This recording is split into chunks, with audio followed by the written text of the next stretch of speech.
Bonjour les conducteurs, ici aujourd'hui on va parler d'une modification qui divise complètement le monde du diesel en France et en Europe.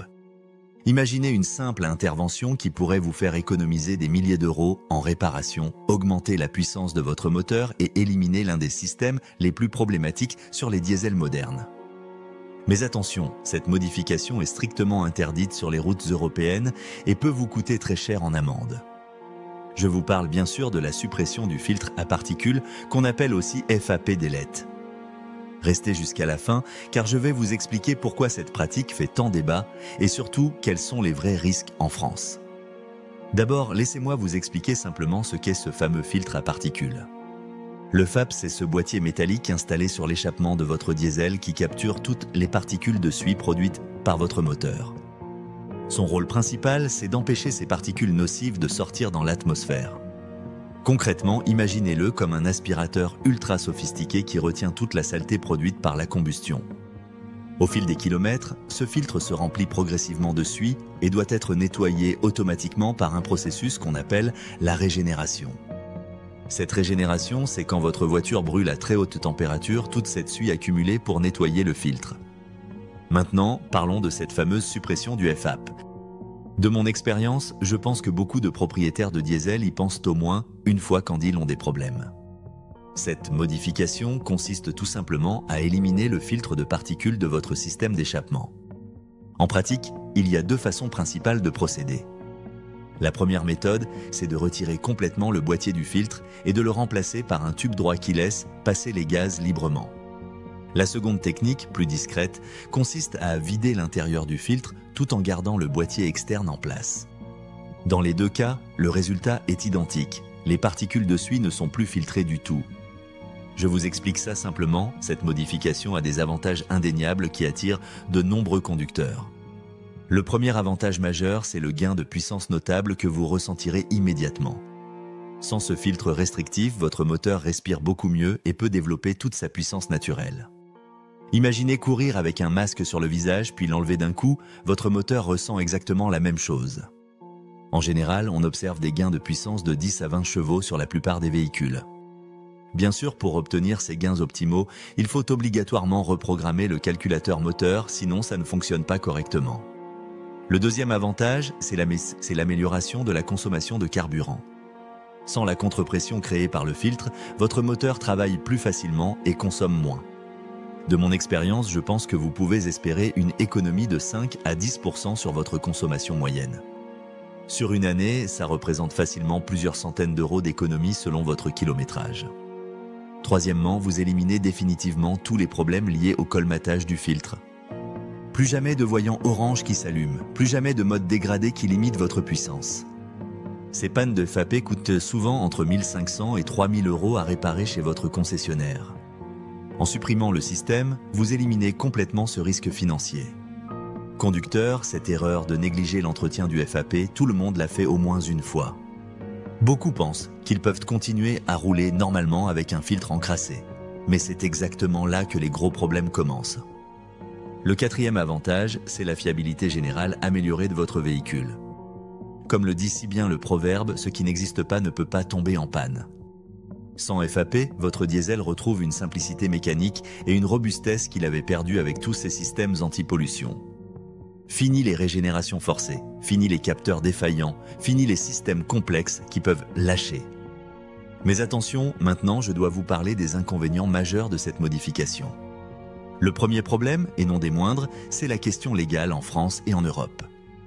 Soyons clairs, supprimer le FAP est strictement interdit sur les véhicules circulant sur la voie publique. La législation européenne considère cela comme une modification illégale des systèmes anti-pollution. En cas de contrôle technique, votre véhicule sera automatiquement refusé et vous devrez remettre le système d'origine. Les amendes peuvent monter jusqu'à 7 500 euros pour les particuliers. Pour les professionnels qui effectuent ces modifications, les sanctions peuvent atteindre 15 000 euros. Le deuxième inconvénient majeur, c'est l'impact environnemental de cette suppression. Sans filtre, votre véhicule rejette directement toutes les particules fines dans l'atmosphère. Ces particules sont particulièrement nocives pour la santé publique, notamment dans les zones urbaines. De mon expérience, je pense qu'il faut être conscient de cette responsabilité environnementale. Votre voiture produira également des fumées noires visibles, surtout lors des accélérations. Troisièmement, la suppression peut rendre votre véhicule plus bruyant à l'échappement. Le filtre à particules joue aussi un rôle d'amortisseur sonore. Sa suppression peut donc augmenter le niveau de bruit. Selon les modèles, cet effet peut être plus ou moins prononcé. Maintenant, laissez-moi vous expliquer concrètement comment se déroule cette modification.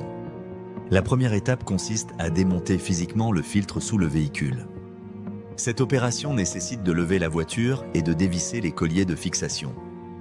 Pour un mécanicien expérimenté, cette partie prend généralement 1 à 2 heures. Ensuite, il faut installer soit un tube de remplacement, soit remonter le boîtier vidé.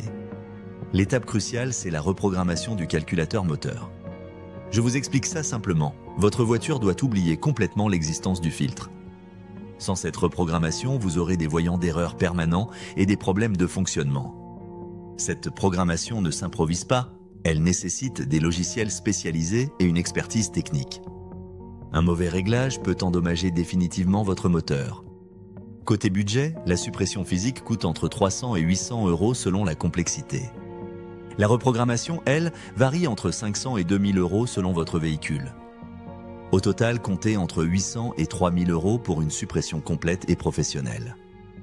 Parlons maintenant des alternatives légales à cette suppression radicale. La première solution, c'est le nettoyage professionnel de votre filtre. Cette intervention coûte entre 200 et 400 € et peut sauver un filtre modérément encrassé. Le nettoyage à l'hydrogène ou aux ultrasons peut redonner une seconde vie à votre FAP. La deuxième alternative, c'est d'adapter vos habitudes de conduite. Je vous explique ça simplement. Votre filtre a besoin de températures élevées pour bien fonctionner. Évitez les trajets uniquement urbains et privilégiez régulièrement la conduite sur voie rapide. Une dizaine de minutes, à 3000 tours par minute, permet une régénération naturelle efficace. De mon expérience, je pense que beaucoup de problèmes de FAP viennent d'une conduite trop urbaine. Troisièmement, utilisez régulièrement des additifs spécialisés dans le réservoir. Ces produits abaissent la température de combustion des suies et facilitent les régénérations. Un additif tous les 1000 km peut considérablement prolonger la durée de vie de votre filtre. La quatrième solution préventive, c'est l'entretien rigoureux de votre moteur. Une vidange respectée, un filtre à air propre et un carburant de qualité réduisent la production de suie. Plus votre combustion est propre, moins votre filtre s'encrasse rapidement. Maintenant, soyons honnêtes sur les risques réels de cette modification en France. Les contrôles routiers spécifiquement dédiés à la vérification des FAP restent encore rares. Cependant, la tendance s'inverse avec des équipements de mesure de plus en plus sophistiqués. Les forces de l'ordre disposent maintenant d'opacimètres portables pour contrôler les émissions. Au contrôle technique, la vérification devient de plus en plus stricte et systématique. De mon expérience, je pense que les risques augmentent chaque année avec le renforcement des contrôles. La revente de votre véhicule peut également poser problème si la modification est découverte. Légalement, vous devez informer l'acheteur de toute modification apportée au véhicule. Pour conclure, la suppression du filtre à particules présente des avantages techniques indéniables. Gain de puissance, économie de carburant, fiabilité améliorée, ces bénéfices sont réels. Cependant, cette modification reste strictement illégale en France et en Europe. Les risques financiers et légaux sont considérables et ne cessent d'augmenter. L'impact environnemental ne doit pas non plus être négligé dans votre réflexion. Mon conseil personnel, explorez d'abord toutes les alternatives légales disponibles. Un entretien préventif rigoureux et des habitudes de conduite adaptées peuvent éviter bien des problèmes. Si votre filtre est déjà défaillant, considérez le nettoyage professionnel ou le remplacement par une pièce d'origine. Ces solutions vous coûteront peut-être plus cher à court terme, mais vous éviteront les ennuis judiciaires. Et c'est Rappelez-vous que chaque situation est unique et que cette décision vous appartient entièrement. Pesez soigneusement tous les avantages et inconvénients selon votre usage et votre budget. Dans tous les cas, assurez-vous de bien connaître la réglementation de votre région. Si vous avez aimé cette vidéo, n'hésitez pas à vous abonner pour plus de conseils automobiles. Votre soutien m'encourage à continuer de vous apporter du contenu utile et honnête. À bientôt pour une nouvelle vidéo. Roulez prudemment.